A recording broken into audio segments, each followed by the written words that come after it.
Hello friends, আরও একটা নতুন ভিডিওতে আপনাদের স্বাগত। আজকে আমি এই ভিডিওটাতে আলু দিয়ে মুরগির মাংসের পাতলা ঝোল কিভাবে বানাবেন সেই রেসিপি আপনাদের সাথে শেয়ার করব। আমরা তো বাড়িতে অনেকেই বানিয়ে থাকি আলু দিয়ে মুরগির মাংসের পাতলা ঝোল, কিন্তু এইটা একটু আলাদা রকম। তবে দেরি না করে চলুন ভিডিওটা শুরু করি। এখানে আমি একটা কড়া নিয়ে নিয়েছি, আর এই কড়াটাকে খুব সুন্দর করে আগে গরম করে নিতে হবে। না গরম করলে তবে আমি আলুগুলো যে ভাজবো সেইগুলো পুরো নিচে ধরে যাবে, তো সেই জন্য আমি খুব সুন্দর করে গরম করে নিয়েছি। এখানে আমি সর্ষের তেল ব্যবহার করছি, আপনারা চাইলে যে কোনো তেল ব্যবহার করতে পারেন। আর এই তেলটাকেও খুব সুন্দর করে গরম করে নিতে হবে। তেল আর কড়া যদি না গরম হয় তাহলে নিচে আমাদের আলুগুলো আর আমি মুরগির মাংসটাকে ভাজবো সব নিচেই ধরে যাবে। তো সেই জন্য খুব সুন্দর করে এখানে আমি তেলটা গরম করে নিয়েছি। এবার এখানে ছোট ছোট টুকরো করে কেটে রাখা আলু আমি এতে দিয়ে খুব সুন্দর করে ভেজে নেব।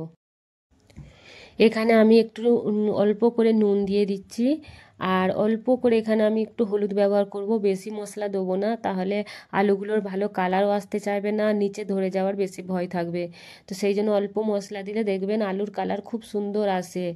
আর এখানে আর একটা কথা ধ্যান রাখতে হবে, যে যেন জোরে আঁচে থাকে চুলোটা।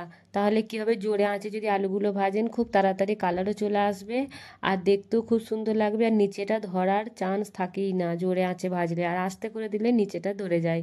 তো এই দেখুন এবার আলুগুলো ভাজা হয়ে গেছে, আমি তুলে নিচ্ছি।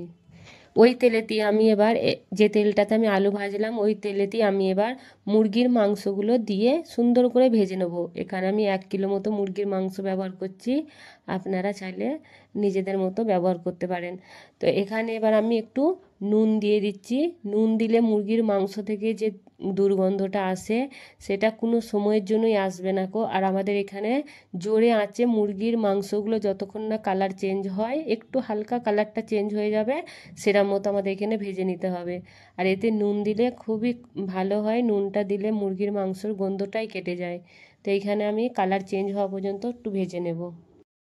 মাংসগুলোর কালার চেঞ্জ হয়ে গেছে, এবার আমি এখান থেকে মাংসগুলো এবার তুলে নেব।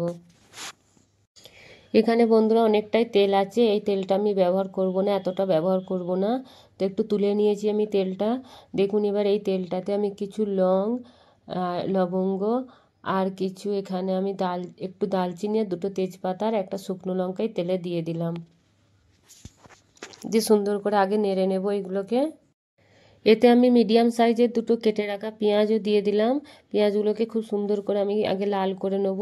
আর এতে লাল করার জন্য তাড়াতাড়ি পেঁয়াজটা যাতে লাল হয়ে যায় ওই জন্য একটু অল্প করে আমি নুন দেবো, কেননা মাংসতে আমাদের নুন দেওয়াই আছে। তো সেই জন্য এখানে আমি অল্প একটু নুন ব্যবহার করব। দেখুন পেঁয়াজগুলো প্রায় হয়ে এসেছে। এবার এতে আমি 2 চামচ মতো আদা রসুন দিয়ে দিলাম। আর এতে আমি 1 চামচ মতো হলুদ ব্যবহার করব, হলুদ গুঁড়ো। আর এতে আমি 1 চামচ মতো কাশ্মীরি লঙ্কা গুঁড়ো দিয়ে দিলাম। এখানে আমি একটু জিরে গুঁড়ো দিয়ে দিলাম, আর একটু ধনে গুঁড়ো এতে আমি দিয়ে দিচ্ছি। আর এতে আমি দেবো একটা খাস বিশেষ জিনিস, সেটা হচ্ছে কেচাপ। আমি এতে 4 চামচ মতো কেচাপ ব্যবহার করব। এই কেচাপ দিয়ে একবার রান্না করে মুরগির মাংস রান্না করে দেখবেন, খুব মজা লাগে খেতে। তো এখানে আমি কেচাপ দিয়ে খুব সুন্দর করে মশলাগুলো মাখিয়ে নেব। এতে একটুখানি আমি অল্প পানি দিয়ে মশলাগুলোকে হবার জন্য ছেড়ে রেখে দেবো। এই দেখুন এখানে প্রায় আমাদের মশলা হয়ে গেছে, দেখুন তেল ওপরে ভেসে এসেছে, এর মানে হচ্ছে মশলাটা একদম রেডি হয়ে গেছে। তবে এবার আমি এতে মুরগির মাংসগুলো ঢেলে দিয়ে দেব, যেগুলো আমরা ভেজে সাইডে করে রেখেছিলাম। মুরগির মাংসগুলোকে দিয়ে খুব সুন্দর করে আগে নেড়ে যেমন কষে নেওয়া হয় ওরকম মাংসটাকে কষে নিতে হবে। মুরগির মাংসগুলোকে আমি কষে নিয়েছি।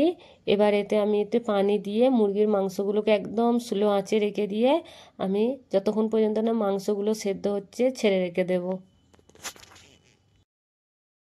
এখানে মাংসগুলো প্রায় হয়েই এসেছে। এই স্টেজে আমি এবার যে ভেজে রেখেছিলাম আলুগুলো, সেই আলুগুলো দিয়ে আরও কিছুক্ষণ আমি ঢেকে আলুগুলোকে ওর সাথে সেদ্ধ করে নেব।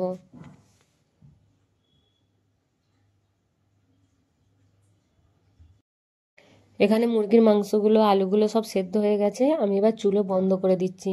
দেখুন আমাদের একদম তরকারিটা রেডি হয়ে গেছে। এইভাবে একবার তরকারি রান্না করে দেখবেন, খুব সুন্দর খেতে লাগে, খুব মজা লাগে। যদি বন্ধুরা ভিডিওটা ভালো লেগে থাকে তাহলে লাইক, কমেন্ট, শেয়ার আর সাবস্ক্রাইব করতে মোটেও ভুলবেন না। ভিডিওটা দেখার জন্য অনেক অনেক ধন্যবাদ।